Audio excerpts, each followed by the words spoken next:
Sir మీరు ఈ ఎన్నికల్లో ప్రత్యేకంగా ఇది మా కాంగ్రెస్ ప్రభుత్వం 100 రోజులకి ఒక రెఫరెండం అని అన్నారు.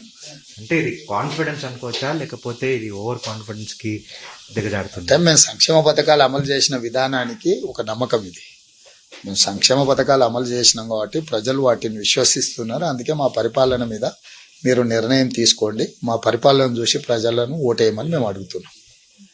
సార్, ఇప్పుడు ఈ ఎన్నికల్లో అసలు బీఆర్ఎస్ పోటీలోనే లేదని చెప్పి చాలా మంది కాంగ్రెస్ లీడర్స్, మీరు కూడా అంటున్నారు. ఇన్ఫాక్ట్ ఈ ఎలక్షన్లు అయిపోయిన తర్వాత ఇంకా బీఆర్ఎస్ ఉంటుందా లేదా, వాళ్ళ నాయకులు కూడా ఇంకా చాలా మంది కాంగ్రెస్ లో చేరే అవకాశం కూడా ఉంది అని చెప్పేసి ఉత్తమ్ కుమార్ లాంటి వాళ్ళు 26 మంది వస్తారు అని చెప్తున్నారు. అసలు ఇది నిజమేనా? బీఆర్ఎస్ అనేది పోతుందని ఎందుకు అనుకుంటున్నారు? ఎందుకంటే వాళ్ళ నాయకత్వం యొక్క వ్యవహార శైలి, ఈ రోజు వాళ్ళ ప్రచారం కానీ వాళ్ళు తీసుకున్న నిర్ణయాలు కానీ ఆ పార్టీ మనుగడకే ప్రమాదం ఏర్పడుతుంది. కాబట్టి జరుగుతున్న పరిణామాలను చూసి రాజకీయంగా ఒక అంచనాకు వస్తాం. ఆ అంచనాతోనే ఆ పార్టీ ఎక్కువ కాలం మనుగడ సాధించదు. ఆ పార్టీలో శాసనసభ్యులు కానీ మిగతా నాయకులు కానీ ఉండరు, పార్టీని వదిలేసిపోతారని చెప్పి ఒక అంచనాకు వచ్చింది.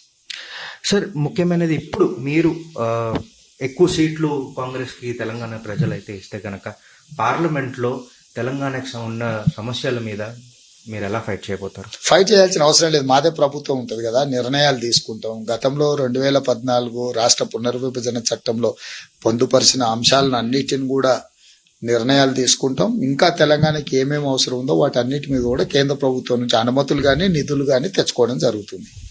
సార్, ఇప్పుడు ఈ అమిత్ షా దీని మీద మీకు ఢిల్లీ పోలీస్ సమన్స్ అనేది ఇచ్చారు. అంటే బీజేపీ మిమ్మల్ని అరెస్ట్ చేసే ఉద్దేశం అనేది వాళ్ళకి ఉంది అనుకుంటున్నారు? వాళ్ళ ఉద్దేశం ఏది ఉన్నా కూడా దాన్ని చట్టబద్ధంగా ఎదుర్కొంటాము. అరెస్టులతో భయపెట్టాలని చంద్రశేఖరరావు ప్రయత్నం చేసి ఇప్పుడు శిక్ష అనుభవిస్తున్నాడు. బీజేపీ కూడా భయపెట్టాలనే ప్రయత్నం చేస్తే ప్రజలు వాళ్లకు సరైన జవాబు ప్రజలు ఇస్తారు.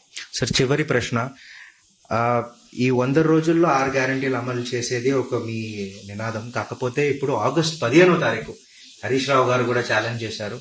నేను రిజైన్ చేసి ఆయన రిజిగ్నేషన్ లెటర్తో పాటు తిరుగుతున్నారు. సో ఆగస్టు 15వ తారీఖు ఈ ఛాలెంజ్ ని మీరు తీసుకుని డెఫినెట్ గా ఇవి ఇంప్లిమెంట్ అవుతాయి అనుకుంటున్నారా? ఈ ఛాలెంజ్ చర్చ రైతు రుణమాఫీ గురించి. రైతు రుణమాఫీ చేయలేరు అన్నారు, నేను 15 ఆగస్టు లోపల చేస్తా అన్నాడు అని నేను చెప్పిన. 15 ఆగస్టు లోపల చేస్తే ఆయన రాజీనామా చేస్తా అన్నాడు. అంటే నువ్వు రాజీనామా పత్రం సిద్ధం చేసుకో, 15 ఆగస్టు లోపల రైతు రుణమాఫీ చేతి తీర్థమని చెప్తాను. నీ ద్వారా కూడా మళ్ళీ హరీష్ రావు గారు సూచన చేస్తున్నా, 15 ఆగస్టు లోపల రైతు రుణమాఫీ చేసి తీర్థము.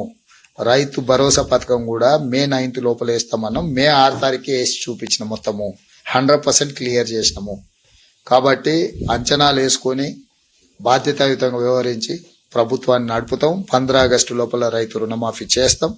మీరు కూడా ఆ రోజు రండి, హరీష్ రావు గారు రాజీనామా చేస్తాడా చేయరా మీరు ఆ రోజు చూడండి.